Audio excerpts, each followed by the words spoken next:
समाज कल्याण की योजनाएं बनती तो बहुत हैं, पर कभी सोचा है कुछ इतनी कामयाब क्यों होती हैं और कुछ बस कागजों में ही रह जाती हैं। आज हम उसी अदृश्य इंजन को समझने जा रहे हैं जो इन योजनाओं को चलाता है, मतलब इनका प्रशासन। ये अक्सर पर्दे के पीछे रहता है, पर सच कहूं तो सबसे अहम भूमिका इसी की होती है। देखिए, जवाब अक्सर योजना के बड़े बड़े लक्ष्यों में नहीं, बल्कि उसे लागू करने के तरीके में, उसके एग्जीक्यूशन में छिपा होता है। कोई भी प्रोग्राम कितना सफल होगा, ये असल में इस बात पर टिका है कि उसकी नींव यानी उसका प्रशासन कितना मजबूत है। तो यही है वो अदृश्य इंजन, वो प्रोसेस जो नेक इरादों को जमीनी हकीकत में बदलता है। अब भले ही इसे समाज कार्य की एक सेकेंडरी मेथड माना जाता हो, पर सच तो ये है कि इसके बिना कोई भी मदद जरूरतमंदों तक सही ढंग से पहुंच ही नहीं सकती। अच्छा, अगर प्रशासन इतना जरूरी है, तो सवाल उठता है कि इसे चलाता कौन है? असल में मैदान में कोई एक खिलाड़ी नहीं है, बल्कि कई सारे हैं। तो चलिए देखते हैं कि लोगों तक मदद पहुंचाने के इस पूरे सिस्टम में कौन-कौन शामिल है। तो ये लिस्ट देखिए जरा, ये मैदान वाकई में भरा हुआ है। सरकार की बड़ी बड़ी एजेंसियों से लेकर छोटे से छोटा एनजीओ, कॉरपोरेट फाउंडेशंस और यहाँ तक कि अंतर्राष्ट्रीय संगठन भी सब एक साथ काम कर रहे हैं। और यहीं से चीजें दिलचस्प और थोड़ी जटिल होनी शुरू हो जाती हैं। यहाँ एक बहुत बड़ा फर्क साफ नजर आता है। एक तरफ है सरकारी संस्थाएं, जो अक्सर सख्त नियमों और ब्यूरोक्रेसी से बंधी होती हैं, तो दूसरी तरफ है वॉलंटरी ऑर्गेनाइजेशंस, जो ज़्यादा फ्लेक्सिबल होते हैं और बदलते हालातों के हिसाब से खुद को तेज़ी से ढाल सकते हैं। तो इसका मतलब क्या हुआ? इसका सीधा सा मतलब ये है कि इतने सारे अलग अलग किरदारों की वजह से वेलफेयर सिस्टम में कोई यूनिफॉर्मिटी नहीं है। हर संगठन का अपना तरीका है, अपनी प्राथमिकताएं हैं, और इसी वजह से मदद पहुंचाने का काम और भी ज़्यादा पेचीदा हो जाता है। तो ये संगठन एक दूसरे से इतने अलग क्यों हैं? इसका जवाब उनके बाहरी रूप में नहीं, बल्कि उनके अंदरूनी ढांचे में, उनके डीएनए में छिपा है। चलिए इन संगठनों के उन मूल घटकों को समझते हैं जो उनके काम करने के तरीके को तय करते हैं। ये वो असल पुर्जे हैं जो उस अदृश्य इंजन को चलाते हैं। संगठन में ब्यूरोक्रेसी कितनी है, लीडर का स्टाइल कैसा है, पैसा कहाँ से आता है और कैसे इस्तेमाल होता है, ये सारी बातें मिलकर तय करती हैं कि जमीन पर काम कितना असरदार होगा। उन सभी घटकों में से एक चीज है जो शायद सबसे ज्यादा मायने रखती है, और वो है लीडरशिप। एक लीडर अपनी टीम को कैसे चलाता है, ये न सिर्फ संगठन की दिशा तय करता है, बल्कि उसकी कामयाबी या नाकामयाबी की कहानी भी लिख सकता है। और यहीं पर प्रशासकों के सामने एक बड़ा विकल्प आता है। क्या वे अपनी टीम को एक बड़े लक्ष्य के लिए प्रेरित करते हैं, या फिर बस नियमों और प्रक्रियाओं की निगरानी करते हैं? यकीन मानिए, ये एक चुनाव संगठन की पूरी संस्कृति को बदल कर रख सकता है। इन दोनों तरीकों में जमीन आसमान का फर्क है। ट्रांसफॉर्मेशनल लीडर अपनी टीम को एक विजन देकर प्रेरित करता है, जिससे इनोवेशन और ग्रोथ होती है। वहीं ट्रांजैक्शनल लीडर सिस्टम और नियमों पर ध्यान देता है, जिसका नतीजा अक्सर एफिशिएंसी और कंसिस्टेंसी होता है। लेकिन आज के दौर में प्रशासन सिर्फ अंदरूनी फैसलों तक ही सीमित नहीं है। बाहरी दुनिया की बदलती हवाएं, मतलब जो ग्लोबल ट्रेंड्स हैं, वो इस पूरे सिस्टम में जटिलता की नई परतें जोड़ रहे हैं। ग्लोबलाइजेशन का सबसे सीधा असर पड़ा है वर्कफोर्स पर। आज की टीमों में अलग अलग बैकग्राउंड, भाषा और कल्चर के लोग एक साथ काम कर रहे हैं। ये सिर्फ एक कहने सुनने वाला शब्द नहीं, बल्कि एक जमीनी हकीकत है जो हर मैनेजर को रोज प्रभावित करती है। और इस डाइवर्सिटी से मैनेजमेंट के लिए नई चुनौतियां पैदा होती हैं। मैनेजरों को न सिर्फ अलग अलग लोगों को मोटिवेट करने के तरीके खोजने पड़ते हैं, बल्कि इससे पैदा होने वाले टकराव को भी सुलझाना होता है।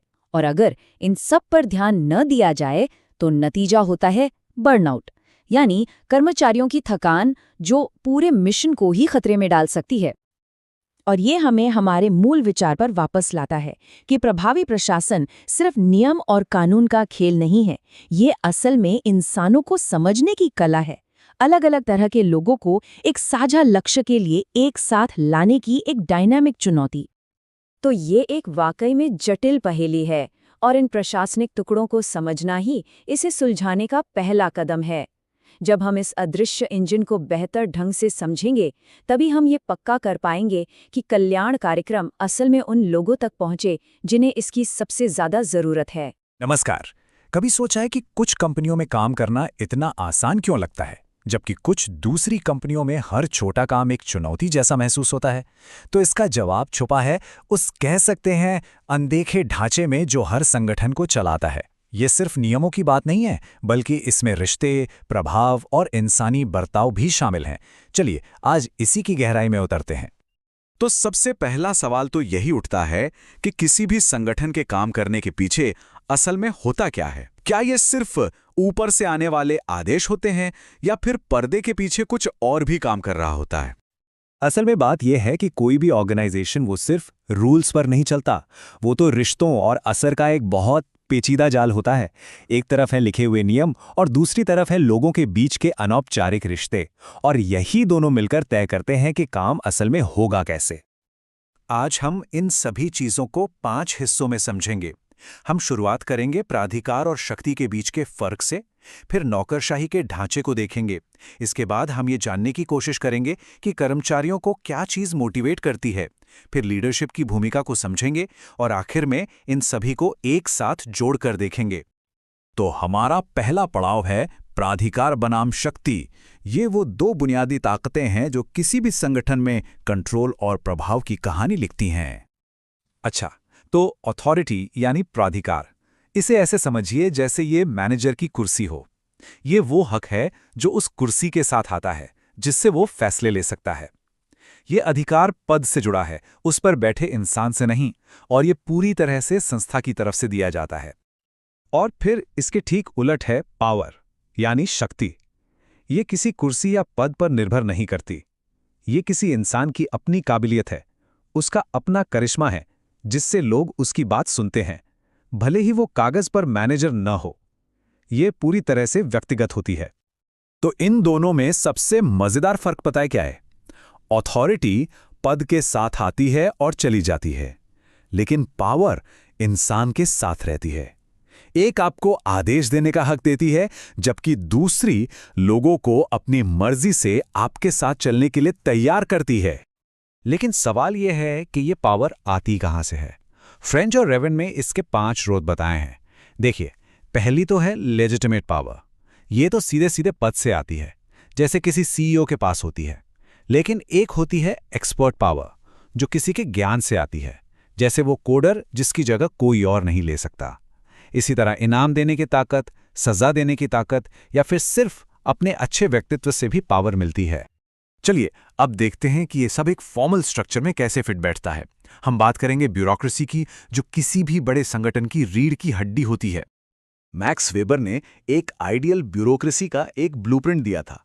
इसका मकसद था व्यवस्था और निष्पक्षता लाना। जरा सोचिए, काम को छोटे छोटे हिस्सों में बांट दिया जाता है। एक साफ हायरार्की होती है कि कौन किसे रिपोर्ट करेगा। हर चीज के लिए नियम कानून लिखे होते हैं ताकि कोई भेदभाव न हो, और नौकरी सिर्फ काबिलियत के आधार पर मिलती है। ये सारे हिस्से मिलकर एक बिल्कुल सधी हुई मशीन की तरह काम करते हैं। तो मतलब कुल मिलाकर ब्यूरोक्रेसी का जो असली मकसद है ना, वो बड़े संगठनों को अफरा तफरी से बचाना है। ये तर्क एक जैसा सिस्टम और काम करने की क्षमता लाकर ये पक्का करती है कि इतने बड़े पैमाने पर भी काम ठीक से व्यवस्थित तरीके से चलता रहे। तो ठीक है, हमने ऑर्गेनाइजेशन के ढांचे की बात तो कर ली। अब हम उन लोगों पर ध्यान देंगे जो इस ढांचे के अंदर काम करते हैं। आखिरकार उन्हें काम करने का मोटिवेशन कहां से मिलता है?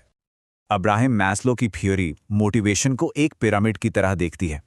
जरा सोचकर देखिए, अगर किसी की बेसिक जरूरतें ही पूरी ना हो, जैसे खाना पीना या नौकरी की सुरक्षा, तो वो इंसान अपनी पहचान बनाने या अपनी पूरी काबिलियत दिखाने के बारे में कैसे सोचेगा? मतलब निचली सीढ़ी पार किए बिना ऊपर की सीढ़ी पर पहुंचना लगभग नामुमकिन है। ये एक ऐसा क्लासिक सवाल है जो मैनेजर्स को हमेशा से परेशान करता आया है। क्या कर्मचारियों से काम करवाने के लिए उन पर सख्ती करनी पड़ती है, या वो अंदर से ही काम करना चाहते हैं? और इसी सवाल के जवाब में डगलस मैकग्रेगर ने 2 थ्योरीज दी, थ्योरी एक्स और थ्योरी वाई। थ्योरी एक्स ये मानकर चलती है कि लोग स्वभाव से आलसी होते हैं, इसलिए उन पर कंट्रोल रखना जरूरी है। वहीं थ्योरी वाई का मानना है कि लोग खुद से प्रेरित और जिम्मेदार होते हैं, उन्हें बस सही मौका और भरोसा देने की जरूरत होती है। ये सिर्फ दो थ्योरीज नहीं, बल्कि मैनेजमेंट के दो बिल्कुल अलग-अलग नजरिए हैं। हर्ट्जबर्ग का सिद्धांत इससे भी एक कदम आगे जाता है। वो कहते हैं कि संतुष्टि और असंतुष्टि ये दो अलग-अलग पैमाने हैं। एक अच्छी सैलरी या नौकरी की सुरक्षा किसी को नाखुश होने से तो रोक सकती है, लेकिन ये चीजें सच में मोटिवेट नहीं करती। असली मोटिवेशन यानी संतुष्टि तो उपलब्धि, पहचान और जिम्मेदारी जैसे प्रेरक फैक्टर्स से ही आती है। तो हमने स्ट्रक्चर को समझ लिया, मोटिवेशन को भी देख लिया। अब बात करते हैं उस ड्राइविंग फोर्स की जो इन दोनों को एक साथ एक ही मंजिल की तरफ ले जाती है, और वो है लीडरशिप। तो लीडरशिप का असल मतलब क्या है? ये सिर्फ ऑर्डर देना नहीं है, बिल्कुल नहीं। ये एक हुनर है, किसी समूह को एक कॉमन गोल के लिए प्रेरित करने और उन्हें रास्ता दिखाने का। ये लोगों को उस मंजिल तक ले जाने की काबिलियत है जहां वे शायद अकेले नहीं जा सकते। अब देखिए, लीडरशिप के दो बहुत ही दिलचस्प स्टाइल हैं। एक है ट्रांजैक्शनल लीडर। ये एक मैनेजर की तरह काम करते हैं, लक्ष्य तय करते हैं और उसे पूरा करने पर इनाम देते हैं। दूसरी तरफ ट्रांसफॉर्मेशनल लीडर एक विजनरी की तरह होते हैं। वो लोगों को एक बड़े मकसद के लिए प्रेरित करते हैं ताकि वो अपने निजी फायदे से ऊपर उठकर कुछ बड़ा और असाधारण कर सकें। तो चलिए, अब हम अपने आखिरी हिस्से पर आते हैं, जहां हम इन सभी अलग अलग टुकड़ों को जोड़कर एक पूरी तस्वीर देखने की कोशिश करेंगे। तो यहाँ सबसे जरूरी बात समझने वाली ये है कि अथॉरिटी, पावर, स्ट्रक्चर, मोटिवेशन और लीडरशिप ये सब अलग अलग पुर्जे नहीं हैं, बल्कि ये तो एक जीते जागते डायनामिक सिस्टम की तरह है जहां हर एक हिस्सा दूसरे को लगातार प्रभावित कर रहा होता है। और आखिर में यही वो पूरा ताना बाना है जो किसी भी ऑर्गेनाइजेशन की कामयाबी या नाकामी की कहानी लिखता है। इन सभी चीजों का सही तालमेल ही एक संगठन को महान बनाता है, जबकि इनमें गड़बड़ी उसे नाकामी की ओर धकेल देती है। और ये सारी बातें हमें एक बहुत ही जरूरी सवाल पर लाके खड़ा कर देती हैं। आज की इतनी तेजी से बदलती दुनिया में, जहां टेक्नोलॉजी और काम करने के तौर तरीके हर रोज बदल रहे हैं, क्या प्रशासन की ये क्लासिक सिद्धांत आज भी उतने ही काम के हैं? ये एक ऐसा सवाल है जिस पर सोचना आज के वक्त में बहुत जरूरी है। अच्छा, कभी सोचा है कि जो संस्थाएं दूसरों की मदद करने के लिए बनी हैं, उनके अपने दफ्तर के अंदर का माहौल कैसा होता है? आज हम इसी की गहराई में उतरेंगे कि समाज कल्याण की दुनिया में एक बेहतर, एक पॉजिटिव वर्कप्लेस कैसे बनाया जाए। तो चलिए आज इसी पर बात करते हैं। देखिए, आज की तारीख में सोशल वर्क की दुनिया में एक बहुत बड़ा बदलाव आया है। अब फोकस सिर्फ किसी को मदद देने पर नहीं है, बल्कि उन्हें इतना काबिल बनाने पर है कि वो अपने पैरों पर खुद खड़े हो सके। हम कल्याण से सशक्तिकरण की तरफ बढ़ चुके हैं। मतलब अब लोग सिर्फ मदद लेने वाले नहीं, बल्कि अपनी कहानी के हीरो खुद हैं। ग्लोबलाइजेशन की वजह से आज सोशल वेलफेयर का कोई भी ऑफिस एक छोटे-मोटे ग्लोबल विलेज जैसा बन गया है। यहाँ हर तरह की बैकग्राउंड, हर तरह की सोच और कल्चर के लोग एक साथ काम कर रहे हैं। और इसी मिक्स माहौल को समझना और संभालना, यही आज का सबसे बड़ा चैलेंज भी है और मौका भी। तो सबसे पहले ये समझते हैं कि आखिर ये माहौल बदल कैसे रहा है। आज की वर्कफोर्स बहुत अलग अलग जगहों से आती है, और जिनकी मदद की जा रही है वो भी अब चुपचाप नहीं रहते, बल्कि एक्टिव हिस्सेदार हैं। इसी ने आप कह सकते हैं कि सब कुछ बदल कर रख दिया है। आज के वर्कफोर्स का चेहरा बिल्कुल बदल चुका है। यहाँ अलग अलग कल्चर, अलग अलग सोच और अलग अलग प्रायोरिटी वाले लोग हैं। जेंडर, जाति, धर्म तो है ही, साथ में अलग अलग उम्र के लोग और अलग अलग वर्क कॉन्ट्रैक्ट वाले लोग भी हैं। कोई परमानेंट है तो कोई किसी खास प्रोजेक्ट के लिए, और यही सब मिलकर आज के वर्क कल्चर की शक्ल तय कर रहा है। हाँ, लेकिन जहाँ इतनी वैरायटी हो, वहाँ कुछ मुश्किलें तो आती ही हैं, है ना? तो अब हम उन 3 सबसे बड़ी चुनौतियों पर बात करेंगे जो इन संस्थाओं के असर और उनके मानवीय मकसद के लिए एक खतरा बन सकती हैं। सबसे पहली और शायद सबसे आम प्रॉब्लम है हाई जॉब टर्नओवर। देखिए, सोशल वेलफेयर सेक्टर में ज़्यादातर प्रोजेक्ट्स किसी फंडिंग पर चलते हैं और टेम्परेरी होते हैं। इसकी वजह से सैलरी कम होती है, जॉब सिक्योरिटी नहीं होती और नए आइडियाज़ पर काम करने की आज़ादी भी घट जाती है। और नतीजा, जो टैलेंटेड लोग होते हैं वो जल्दी ही नौकरी छोड़कर चले जाते हैं। दूसरी चुनौती थोड़ी हैरान करने वाली है। इसे कहते हैं सोशल डार्विनिज्म।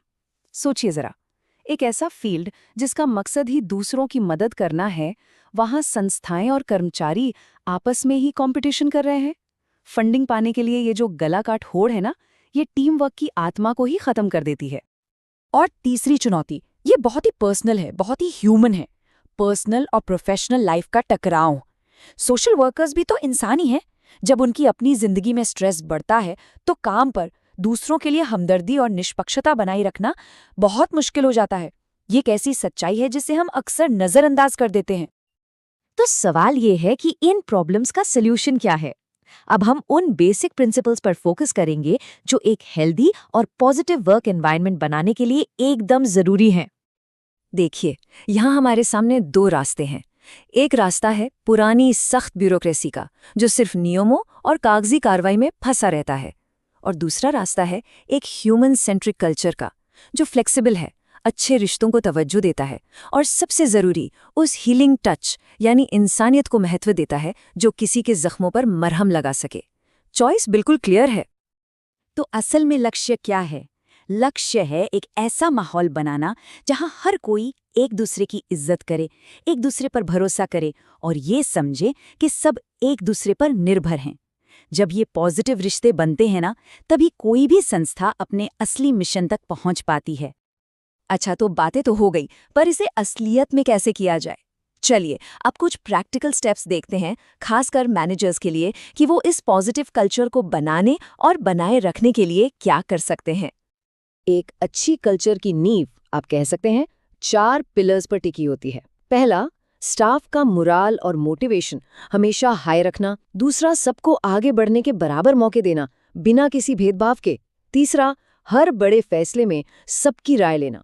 और चौथा, एक ऐसा माहौल बनाना जहां हर कोई बिना डरे अपनी बात खुलकर कह सके।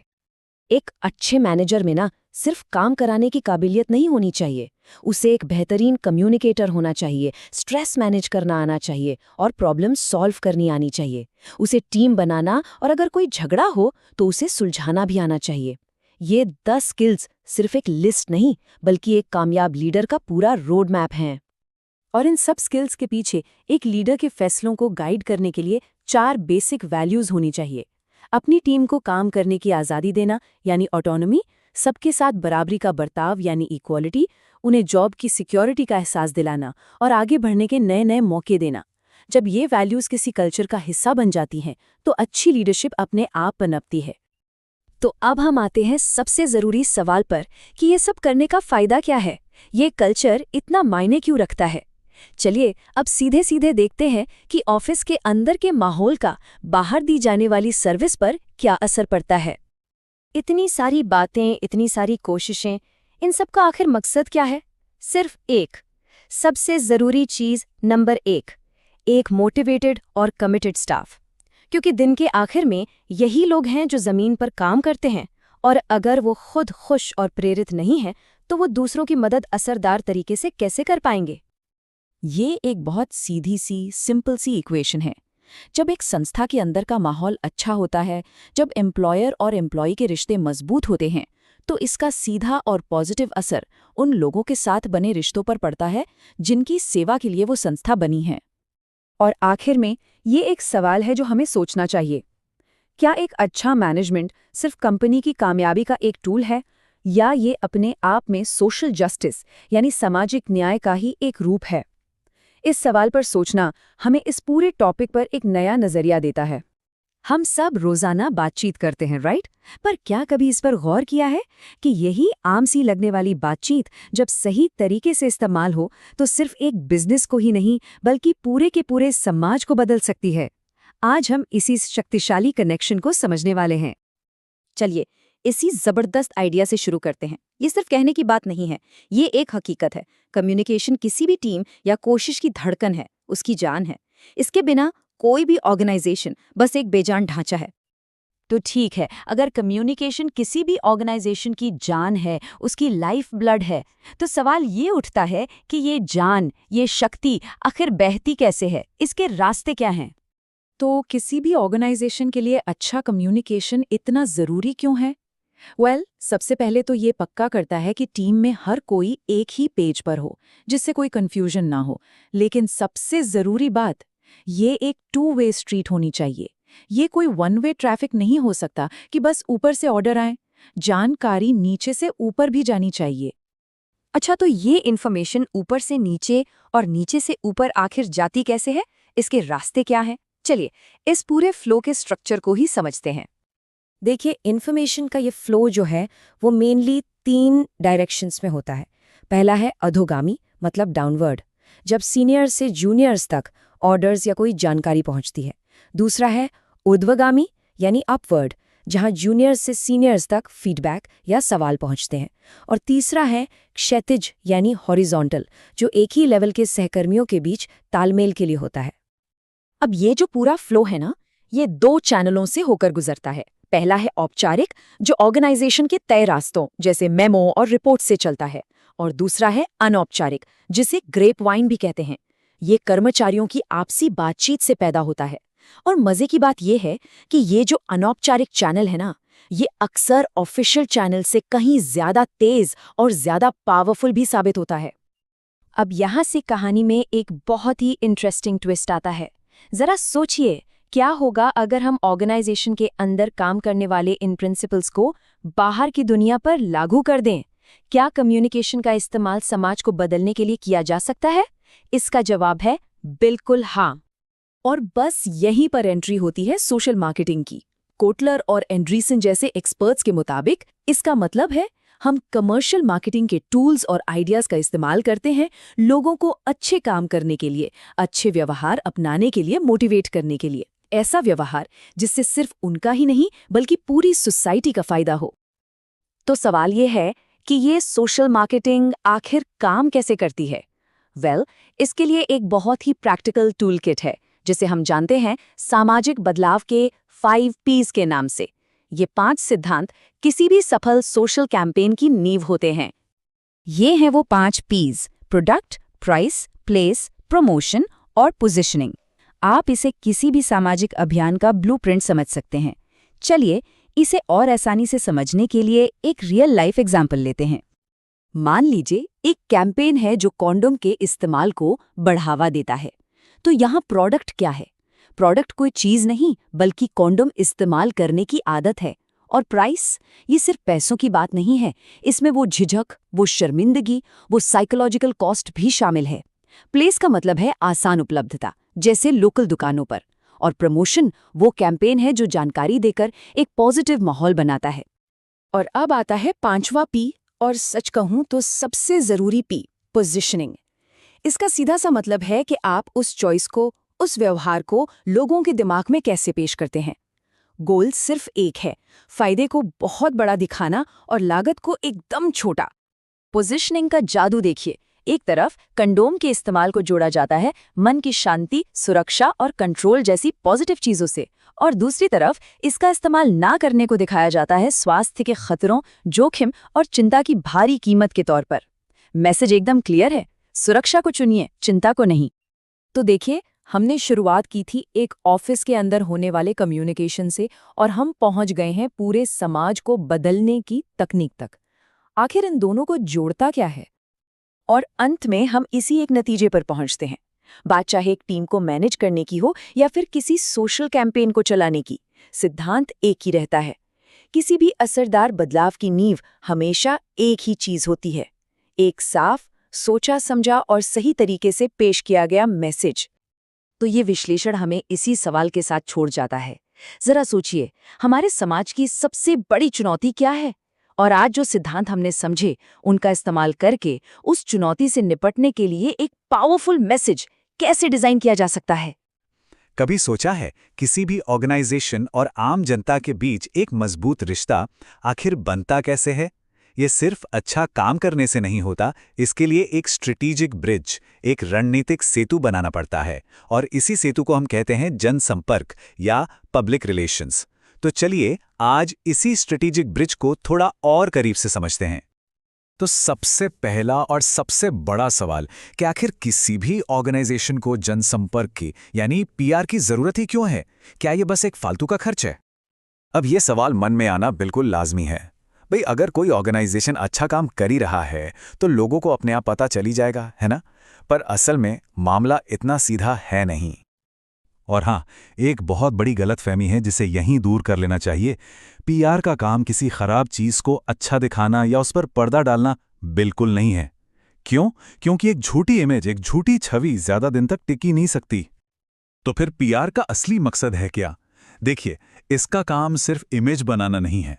इसका असली काम है ऑर्गेनाइजेशन के गोल्स को हासिल करने में मदद करना, पॉलिसीज और प्रोग्राम्स के बारे में अवेयरनेस फैलाना, और सबसे जरूरी, लोगों की भागीदारी को बढ़ाना ताकि एक मजबूत भरोसा बन सके। यही वजह है कि एक अच्छी संस्था को भी अपनी बात सही ढंग से लोगों तक पहुंचाने के लिए पीआर की जरूरत पड़ती है। तो अब जब ये साफ हो गया है कि इसकी जरूरत क्यों है, तो चलिए अब ये समझते हैं कि जनसंपर्क आखिर है क्या चीज। जनसंपर्क, जैसा कि नाम से ही जाहिर है, दो शब्दों से बना है।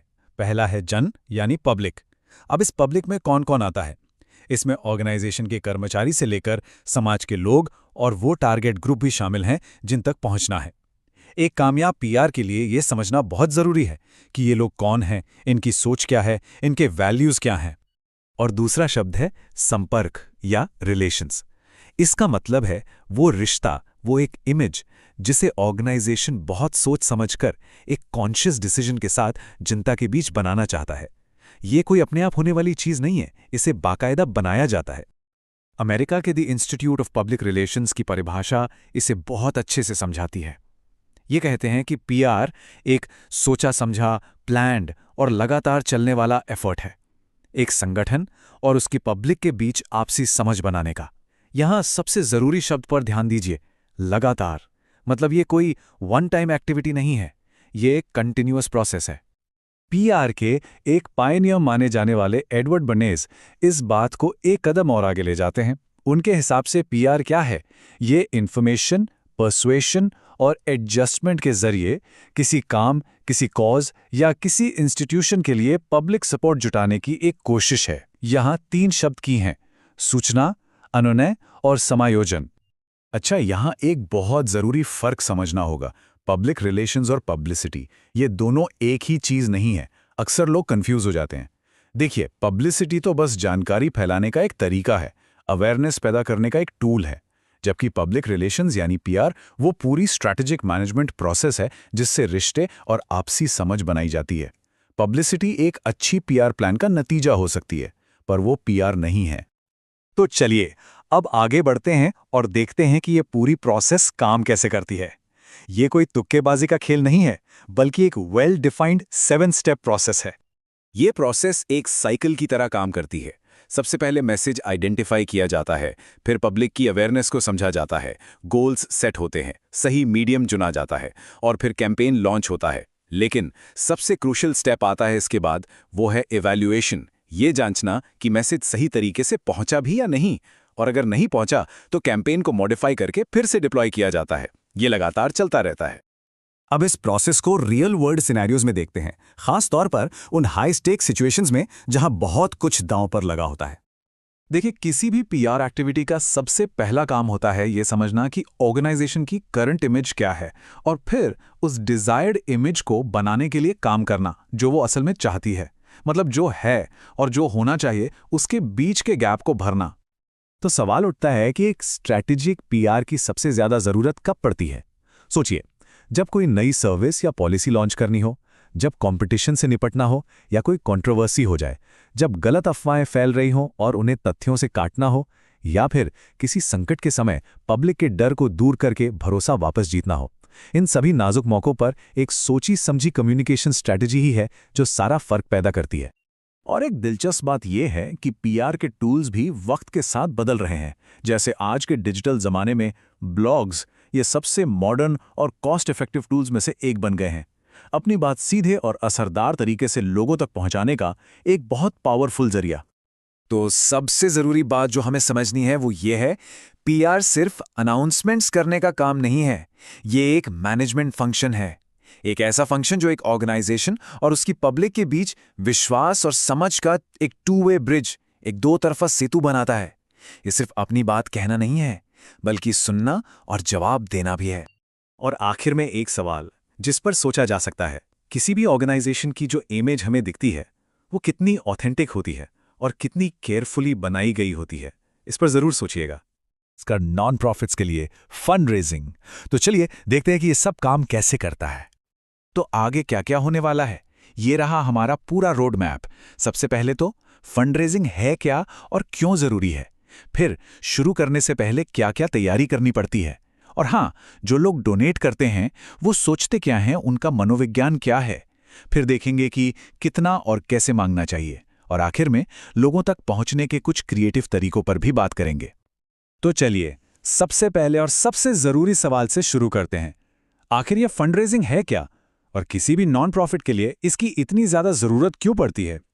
अगर बिल्कुल सीधे साधे शब्दों में कहूं तो फंड रेजिंग का मतलब है किसी अच्छे काम के लिए लोगों से, कंपनियों से या कभी-कभी तो सरकार से भी अपनी मर्जी से दिए गए दान को इकट्ठा करना। पर यह सिर्फ पैसे मांगने की बात नहीं है, बिल्कुल नहीं, ये उससे कहीं बढ़कर है। ये तो एक मूवमेंट खड़ा करने जैसा है।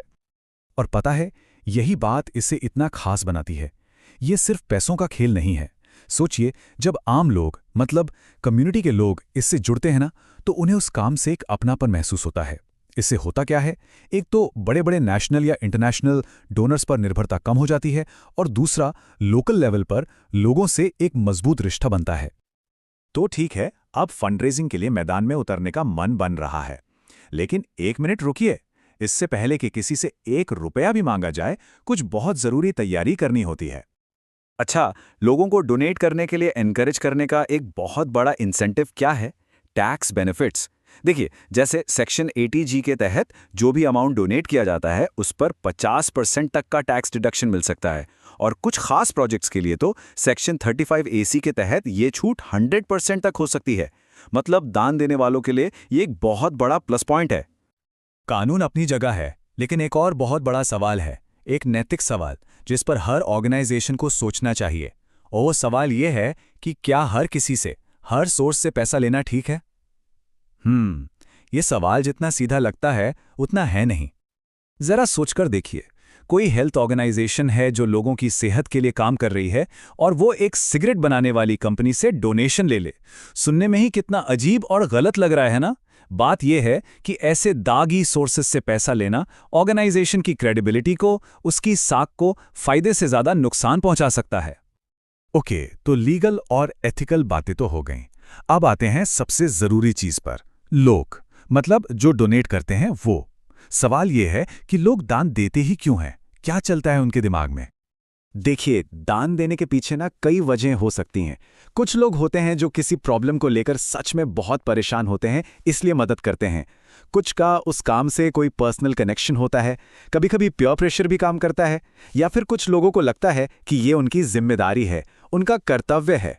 और हाँ, नाम और पहचान या फिर टैक्स बचाने की वजह भी होती है।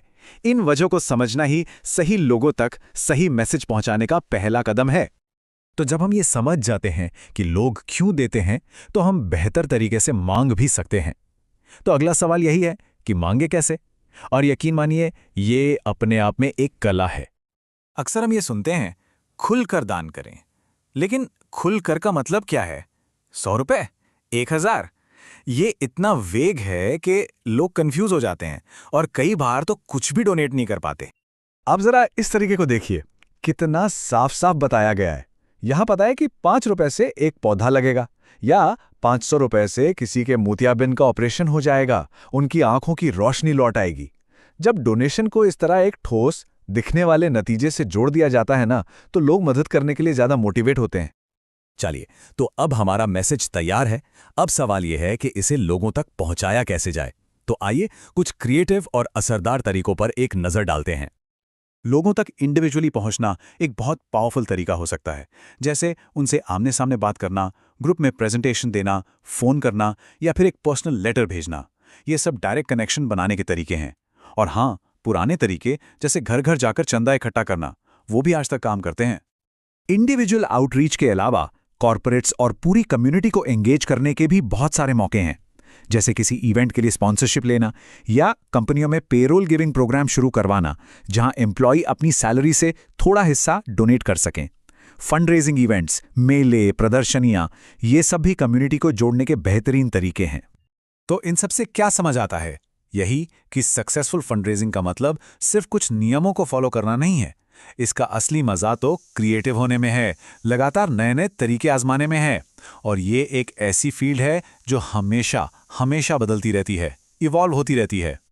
और यही बात हमें भविष्य के बारे में सोचने पर मजबूर करती है। टेक्नोलॉजी बदल रही है, समाज बदल रहा है, तो जाहिर है देने के तरीके भी बदलेंगे। तो सवाल ये है कि फंड रेजिंग में अगला बड़ा इनोवेशन क्या होगा? ये एक ऐसा सवाल है जिसका जवाब शायद हम सबको मिलकर ही खोजना होगा। एक ऐसी ताकत के बारे में जो सीधे लोगों के हाथ में हो, जिससे ये पक्का हो सके कि तरक्की के जो वादे किए गए हैं वो सच में पूरे हों। आज हम इसी जबरदस्त टूल पर बात करने वाले हैं जिसे कहते हैं सोशल ऑडिट या सामाजिक लेखा परीक्षा। लेकिन सबसे पहले एक बहुत ही जरूरी सवाल, जब सरकार डेवलपमेंट के लिए पैसा देती है तो इसकी निगरानी कौन करता है? कौन देखता है कि वो पैसा सही जगह खर्च हो रहा है या नहीं? और सबसे बड़ा सवाल, पावर में बैठे लोगों को जवाबदेह कौन ठहराता है? ये वो सवाल है जिन पर हमारा पूरा लोकतंत्र टिका हुआ है। और पता है, इन सभी सवालों का जवाब एक ही चीज में है, सामाजिक लेखा परीक्षा। इसे आप समुदाय की एक सुपर पावर की तरह समझ सकते हैं, एक ऐसी ताकत जो गवर्नेंस में ट्रांसपेरेंसी और अकाउंटेबिलिटी लाती है। तो चलिए जरा और गहराई से समझते हैं कि आखिर ये है क्या। तो आसान भाषा में कहें तो सोशल ऑडिट एक ऐसा प्रोसेस है जिसमें कम्युनिटी के लोग, यानी हम आप जैसे लोग, खुद किसी सरकारी स्कीम या डेवलपमेंट प्रोजेक्ट की जांच पड़ताल करते हैं। वो ये देखते हैं कि उस काम से असल में फायदा हो भी रहा है या नहीं, या कहीं कोई नुकसान तो नहीं हो रहा। और हाँ, ये कोई एक दिन का काम नहीं है, ये एक लगातार चलने वाला प्रोसेस है। अक्सर लोग इसे फाइनेंशियल ऑडिट से कंफ्यूज कर देते हैं, पर दोनों में बहुत बड़ा फर्क है। देखिए, फाइनेंशियल ऑडिट का काम सिर्फ नंबरों से होता है, कितना पैसा आया, कहाँ खर्च हुआ, बस। लेकिन सोशल ऑडिट का दायरा इससे कई ज्यादा बड़ा है। इसका फोकस इस बात पर होता है कि किसी संस्था का काम समाज पर, लोगों पर कैसा असर डाल रहा है, मतलब उसका सोशल और एथिकल परफॉर्मेंस कैसा है। और इसका सबसे बढ़िया काम पता है क्या है? ये किसी भी संस्था के कागजी लक्ष्यों और जमीनी सच्चाई के बीच के गैप को भरता है। मतलब जो वादे किए गए थे, जो टारगेट सेट हुए थे, क्या वो असलियत में पूरे हो रहे हैं? सोशल ऑडिट बस इसी सवाल का जवाब ढूंढता है। तो अब सवाल उठता है कि ये सोशल ऑडिट इतना जरूरी क्यों है? आखिर इसका हमारे डेमोक्रेसी पर क्या असर पड़ता है? चलिए अब इसके फायदों पर नजर डालते हैं। देखिए, इसके फायदे बहुत गहरे हैं। ये सीधे लोकतंत्र की जड़ों को मजबूत करते हैं। सबसे पहली बात, ये कम्युनिटी को एम्पावर करता है, उन्हें ताकत देता है। जब लोग खुद सरकारी कामों की जांच करने लगते हैं ना, तो अधिकारियों की जवाबदेही और काम में पारदर्शिता अपने आप बढ़ जाती है। लोग सिर्फ तमाशा देखने वाले नहीं रह जाते, बल्कि डेवलपमेंट में पार्टनर बन जाते हैं। और इसी से समाज में आपसी भरोसा और सहयोग बढ़ता है, जिसे हम सोशल कैपिटल भी कहते हैं। और एक बात जो इसे बहुत ही खास बनाती है, वो ये है कि सोशल ऑडिट उन लोगों को आवाज देता है जिनकी बात अक्सर कोई नहीं सुनता, जैसे कि समाज के सबसे हाशिए पर मौजूद सबसे गरीब लोग। ये पक्का करता है कि डेवलपमेंट की पूरी प्रक्रिया में उनकी राय और उनकी ज़रूरतें भी शामिल हों। लेकिन सवाल ये है कि ये सब होता कैसे है? कौन सी संस्थाएं हैं, कौन से कानून हैं जो सोशल ऑडिट को मुमकिन बनाते हैं? चलिए अब इन गार्डियंस ऑफ अकाउंटेबिलिटी यानी जवाबदेही के इन संरक्षकों को जानते हैं।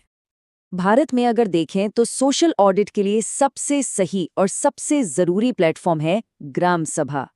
ये गांव के सभी अडल्ट नागरिकों की एक मीटिंग होती है और पंचायती राज कानूनों ने इसे बहुत बड़ी ताकत दी है। ये सरकारी अधिकारियों और चुने हुए नेताओं के काम की निगरानी कर सकती है।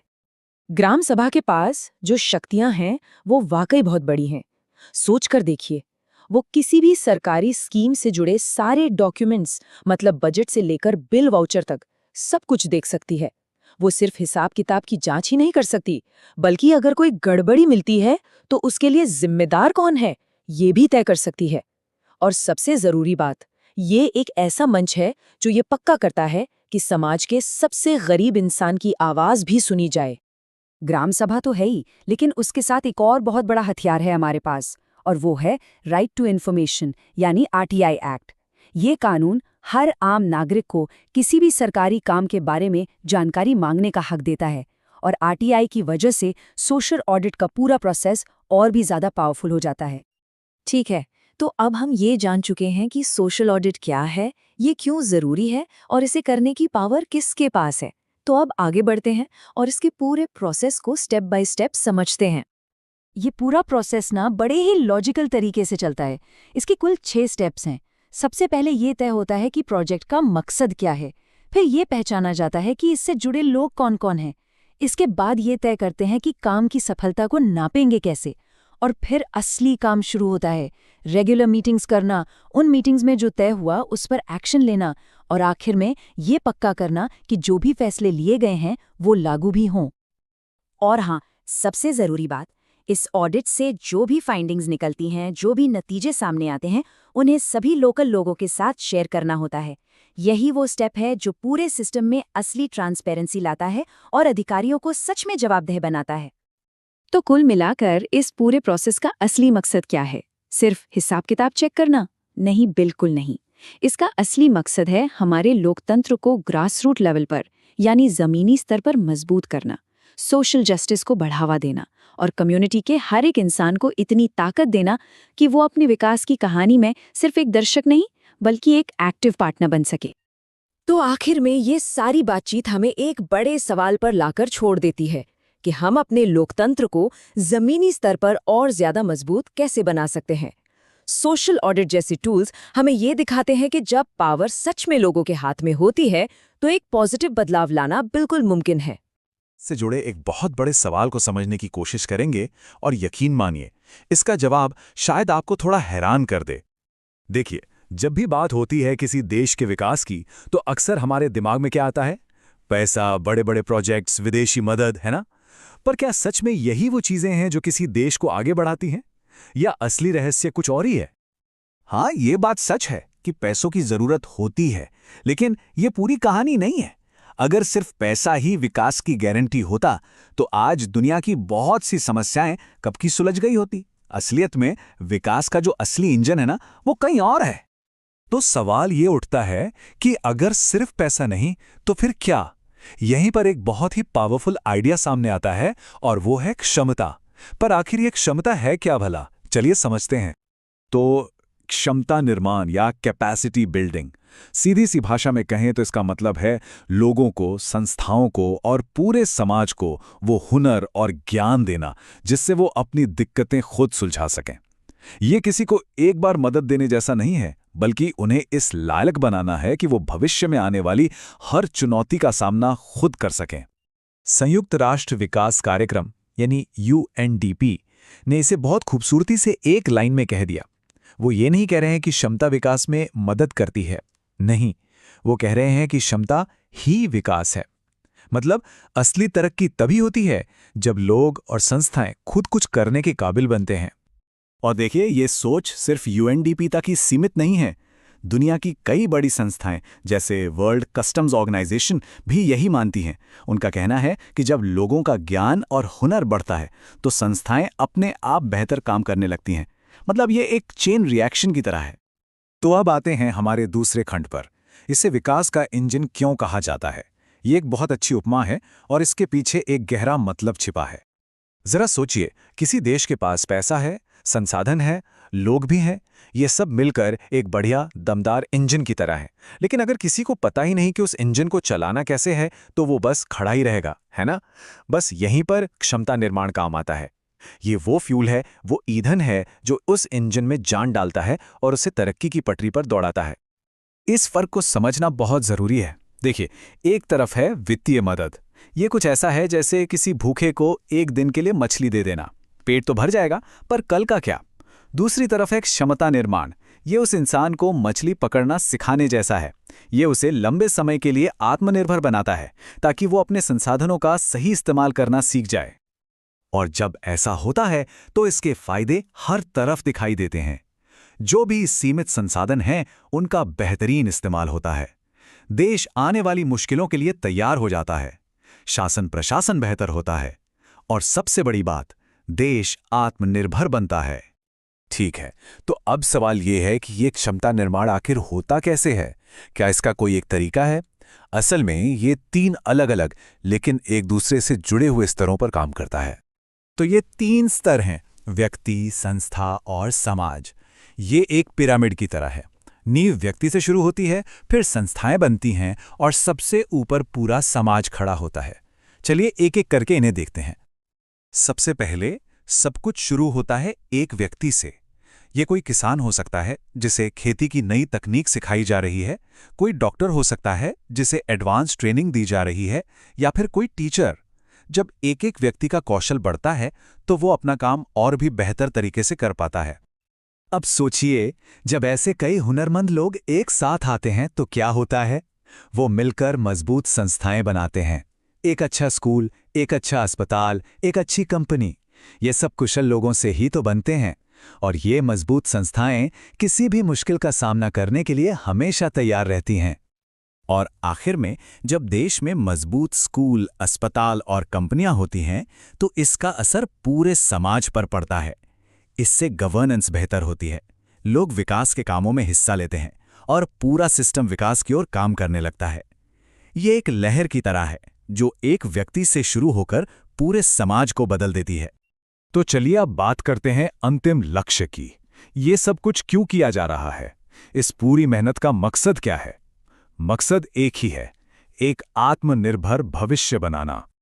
जब इन तीनों स्तरों पर क्षमता का निर्माण होता है तो इसका असर बहुत गहरा और लंबे समय तक रहता है। गवर्नेंस सुधरती है, लोकतंत्र मजबूत होता है, देश सस्टेनेबल डेवलपमेंट की राह पर चलता है। इससे न सिर्फ आर्थिक विकास होता है बल्कि आम लोगों की जिंदगी भी बेहतर होती है। तो कुल मिला के बात यह है कि असली लक्ष्य एक बुनियादी बदलाव लाना है। देशों को मदद पर निर्भर रहने की स्थिति से निकालकर उन्हें सशक्त और आत्मनिर्भर बनाना है। ये एक ऐसा सफर है जिसमें कोई मदद लेने वाला नहीं बल्कि अपनी मदद खुद करने वाला बनता है। तो अंत में ये सवाल हमारे सामने खड़ा होता है कि विकास के रास्ते में असली रुकावट क्या है? क्या वो संसाधनों की कमी है या फिर उस क्षमता की कमी जो उन संसाधनों को ठीक से इस्तेमाल कर सके? इस पर सोचना बहुत जरूरी है। ऑफिस में होने वाले झगड़े और अंदर से आती वो बर्नआउट वाली फीलिंग, अक्सर हम इन दोनों चीजों से जूझते रहते हैं। तो आज हम इसी प्लेबुक पर बात करेंगे कि इन दो बड़ी चुनौतियों से कैसे निपटा जाए। अच्छा, तो आज हम क्या क्या देखने वाले हैं? पहले समझेंगे कि काम की जगह पर ये चुनौतियां हैं क्या, फिर जानेंगे कि कॉन्फ्लिक्ट को सुलझाने की कला क्या है, और आखिर में प्रोफेशनल बर्नआउट को पहचानने और उससे निपटने के तरीकों पर भी बात करेंगे। चलिए शुरू करते हैं।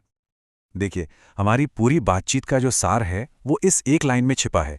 संघर्ष अपने आप में न तो अच्छा है और ना ही बुरा है। मतलब कॉन्फ्लिक्ट तो होगा ही, ये कोई अच्छी या बुरी चीज नहीं है। असल खेल तो इस बात का है कि हम उसे संभालते कैसे हैं। तो सबसे पहले चलिए ये समझते हैं कि आखिर ये संघर्ष या कॉन्फ्लिक्ट होता क्या है और ये हमारे दफ्तरों में कैसे पनपता है। देखिए, बहुत सीधे शब्दों में कहें तो संघर्ष विचारों का टकराव है। जब दो लोग या दो टीमें एक ही चीज को अलग अलग नजर से देखते हैं तो वहां तनाव पैदा होता है। सोचिए, एक प्रोजेक्ट की डेडलाइन को लेकर दो लोगों में बहस हो गई। ये एक छोटा सा उदाहरण है और ये होना बिल्कुल नेचुरल है क्योंकि हम सब अलग अलग सोचते हैं।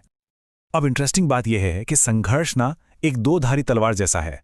अगर इसे संभाला ना जाए तो ये रिश्ते तोड़ सकता है, माहौल खराब कर सकता है, लेकिन अगर इसे सही दिशा दे दी जाए तो यही संघर्ष नए आइडियाज और बेहतर सॉल्यूशंस को जन्म दे सकता है। यानी सब कुछ इसके मैनेजमेंट पर टिका है। तो फिर सवाल यह उठता है कि इस विनाशकारी यानी डिस्ट्रक्टिव संघर्ष को रचनात्मक मतलब क्रिएटिव कैसे बनाया जाए। यहीं पर काम आती है संघर्ष समाधान की कला। इस पूरी प्रक्रिया की नींव है इसका पहला कदम, ध्यान से सुनना। देखिए, हम अक्सर हल खोजने की जल्दी में रहते हैं, लेकिन जब तक हम समस्या को ठीक से समझेंगे नहीं, हल कैसे निकलेगा?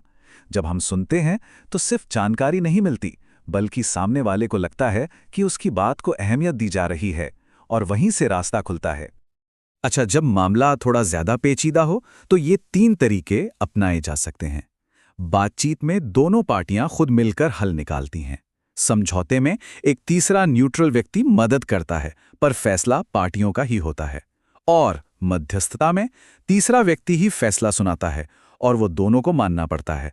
तो मूल अंतर बस इस बात का है कि कंट्रोल किसके हाथ में है। अब इतने सारे बाहरी संघर्षों को संभालते संभालते अंदर से थक जाना तो लाजमी है ना? और यही हमें हमारे अगले टॉपिक पर लाता है, प्रोफेशनल बर्नआउट। चलिए देखते हैं कि इसे पहचानते कैसे हैं। बर्नआउट को ऐसे सोचिए जैसे गाड़ी का ईंधन खत्म हो गया। ये सिर्फ शारीरिक थकावट नहीं है, ये वो हालत है जब काम करने की इच्छा, वो मोटिवेशन ही खत्म हो जाता है। आपका प्रोफेशनल टैंक बिल्कुल खाली। पर ये होता क्यों है? खासकर ह्यूमन सर्विसेज जैसे प्रोफेशन में ये बहुत ज़्यादा होता है। क्यों? क्योंकि वहाँ इमोशनल इन्वेस्टमेंट बहुत होता है। जब हम किसी की मदद के लिए अपनी पूरी जान लगा देते हैं और फिर भी नतीजे नहीं दिखते, तो एक निराशा घर कर जाती है और धीरे धीरे ये हमारी सारी एनर्जी सोख लेती है।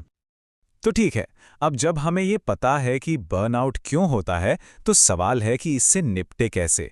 चलिए कुछ प्रैक्टिकल तरीकों पर नज़र डालते हैं जो हमें रिजिलिएंट यानी कि जुझारू बने रहने में मदद कर सकते हैं।